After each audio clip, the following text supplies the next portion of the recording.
You're standing on the edge of Hathaway, a quiet town where nothing ever happens. A place where people leave their doors unlocked, where the biggest news is usually who won the county fair pie contest, and where life has always felt predictable. But then, one night, that illusion shattered. The skies split open, humming with a vibration that rattled windows and hearts alike. Lights, bright, unexplainable, and eerily coordinated, moved across the tree-line with precision that no plane, no helicopter, no earthly craft should have. Witnesses would later say the same thing. Whatever they saw that night was not of earthly origin. So, what exactly happened in Hathaway? And why, decades later, do locals still whisper about it like an open wound that never quite healed? Part 1. Setting the scene. Let's start by grounding ourselves in Hathaway. This wasn't Roswell. It wasn't Area 51. Hathaway was the kind of town you'd miss if you blinked while driving past it. Tucked between farmland and dense patches of woodland, its biggest landmark was a single water tower with the town's name painted in fading white letters. There was no history of strange phenomena here. No UFO sightings, no folklore of lights in the sky. If anything, Hathaway was the kind of town where people didn't believe in UFOs, where faith and hard work mattered more than speculation. That's what makes what happened next so strange. On the night of the encounter, it was quiet. A clear sky, stars scattered above, and a gentle summer breeze brushing through the crops. But at around 10:30 p.m., the first reports trickled in, strange lights above the forest.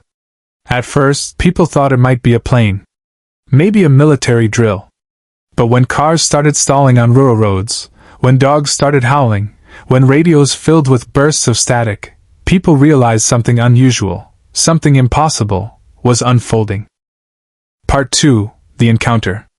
The first major witness account came from a farmer named Harold Whitman.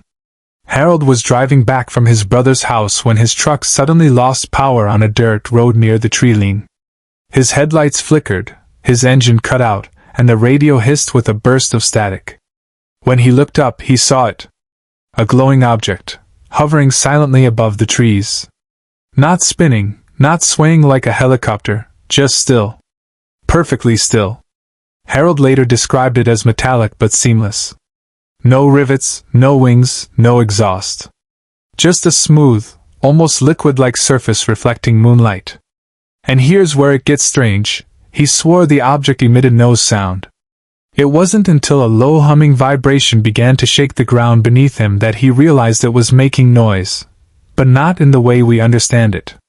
He said it was less like hearing and more like feeling, a resonance that made his chest tighten and his teeth buzz. Nearby, other witnesses reported the same. Lights hovering, shifting colors from white to blue to crimson. A family driving home that night claimed their car clock skipped ahead nearly 30 minutes after they passed under the lights. They had no memory of stopping. And a young girl, only 7 years old, later sketched the object she said she saw. The drawing was simple but haunting, not a plane, not a helicopter, not even the flying saucer trope we're used to. Instead, she drew something more like an elongated diamond, symmetrical, sharp-edged, and glowing. Part 3. Stranger Details. By morning, the mystery deepened. Harold returned to the spot where his truck had died. What he found was a perfect circle of scorched earth, about 20 feet wide. The soil was blackened, the grass singed. Oddly enough, the circle was too precise. No flames spread outward, no signs of natural fire. Scientists would later test soil samples from the site. Reports claimed the ground showed traces of heat exposure, temperatures far higher than any campfire or even jet fuel could produce. Meanwhile, other residents noticed small but eerie details. Animals wouldn't go near the site. Cows stopped grazing in that area. Dogs barked at nothing. Radios continued picking up static bursts in town for days afterward.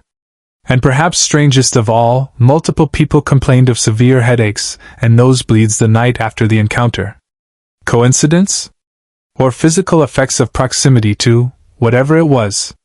Part 4. The Official Response. Now here's where things get interesting. Local authorities dismissed the reports almost immediately. They claimed it was nothing more than Air Force training exercises. And maybe that would have been believable if the military didn't suddenly show up. Within 48 hours, men in unmarked vehicles began appearing around Hathaway.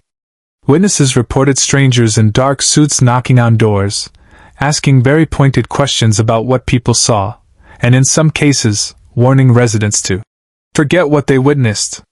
Some even claimed photographs they'd taken of the lights mysteriously disappeared after these visits.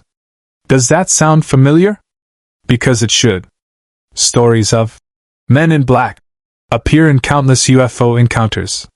Their role has always been the same: intimidate, silence, and erase. If Hathaway was just a training exercise, why the need for intimidation? Why erase evidence? Part 5: Broader Connections. To understand Hathaway, we need to put it into context. Think about other famous UFO cases. The Rendlesham Forest Incident, 1980, in England, where military officers reported a glowing craft landing in the woods. They described strange symbols etched onto it, symbols they later called not of earthly origin. The Phoenix Lights, 1997, where thousands of people saw a massive V-shaped craft glide silently over Arizona. The governor initially mocked it, only to later admit he believed it was otherworldly. The Kecksburg UFO, 1965, in Pennsylvania, where locals described a bell-shaped craft crashing in the woods, followed by an immediate military lockdown. Do you notice the pattern? Strange lights. Perfectly timed government denial. Witness intimidation. Evidence lost or destroyed. Hathaway wasn't an isolated event, it was part of a much larger, stranger puzzle. Part 6: Thought-provoking commentary. And here's the question we have to ask: what if Hathaway wasn't a mistake? What if the encounter wasn't random, but intentional? Some researchers argue that UFO sightings tend to occur in waves, clusters of events that happen in certain regions at certain times. Others suggest the locations aren't random at all, but chosen for specific reasons: geological hotspots, electromagnetic anomalies, or areas with sparse populations where secrecy is easier to maintain. Could Hathaway have been chosen as a test ground? Or maybe, just maybe, it wasn't chosen at all. Maybe it was a malfunction, a slip-up, an appearance that wasn't supposed to happen. Think about this. If you had technology capable of interstellar travel, you wouldn't make yourself obvious. You'd slip in and out quietly. Unless you wanted to be seen. So, was Hathaway a message? Part 7: Lingering Mystery. Even today, decades later, the story lingers in Hathaway. Older residents still whisper about it. Some outright refuse to discuss it.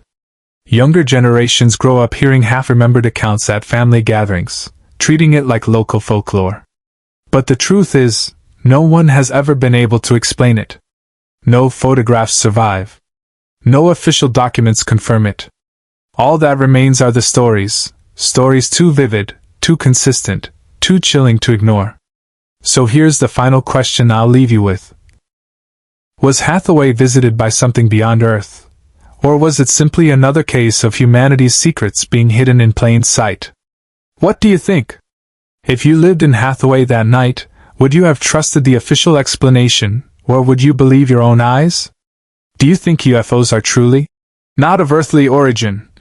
Or is it possible we're just seeing glimpses of advanced human technology being tested in secret? Let me know your thoughts down below. I'll be reading the comments and joining the discussion. And remember, sometimes the strangest mysteries don't happen in faraway deserts or top-secret military bases. Sometimes they happen in small towns, where the truth can't be hidden forever.